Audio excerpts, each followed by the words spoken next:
सुप्रभात। आज हम नेताजी का चश्मा पाठ के विषय में चर्चा करेंगे। इस पाठ के लेखक सोम प्रकाश जी हैं। लेखक ने इस पाठ के माध्यम से उन गुमनाम देश के नागरिकों के योगदान के महत्व का वर्णन किया है जिन्होंने देश के निर्माण में अपने अपने ढंग से योगदान दिया है। कैप्टन चश्मे वाला भी एक ऐसा ही देशभक्त था। हवलदार साहब कंपनी के काम से एक कस्बे में से 15 दिन बाद गुजरा करते थे। कस्बा सामान्य कस्बों जैसा था, जिसमें कुछ पक्के और कुछ कच्चे घर थे। लड़के लड़कियों के लिए स्कूल था। एक नगर पालिका थी। नगर पालिका समय समय पर कस्बे के विकास के लिए कार्य करती रहती थी।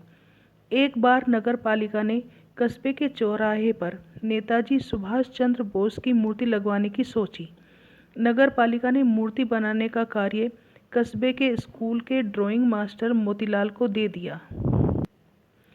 मोतीलाल जी ने 1 महीने में संगमरमर पत्थर से नेताजी की छाती तक की मूर्ति तैयार कर दी। वह मूर्ति नगर पालिका ने चौराहे पर लगा दी। नेताजी की मूर्ति को देखकर लोगों में देश के लिए कुछ करने का उत्साह पैदा होता था। इस तरह नगर पालिका का लोगों में देश भावना जागृत करने का यह प्रयास सफल और सराहनीय था। मूर्ति देखने वालों को मूर्ति में एक कमी लगती थी। मूर्ति का चश्मा पत्थर का नहीं था, वह असली था।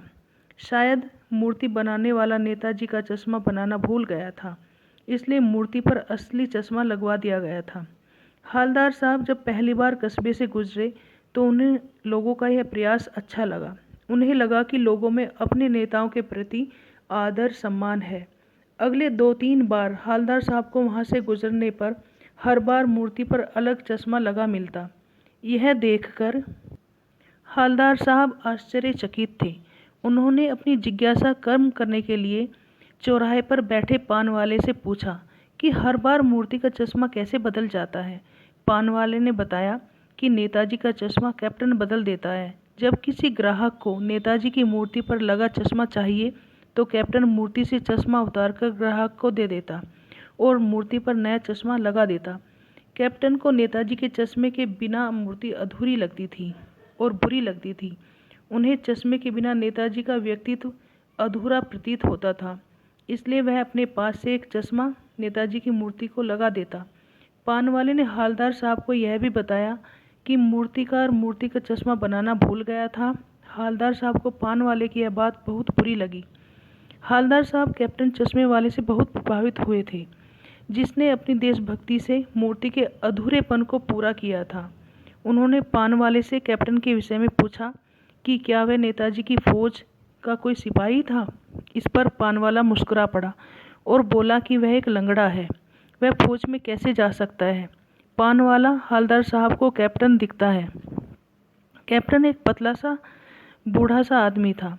उसके पास एक संदूकची थी और एक बांस था जिस पर तरह तरह के चश्मे टंगे थे। वह एक फेरी लगाने वाला था।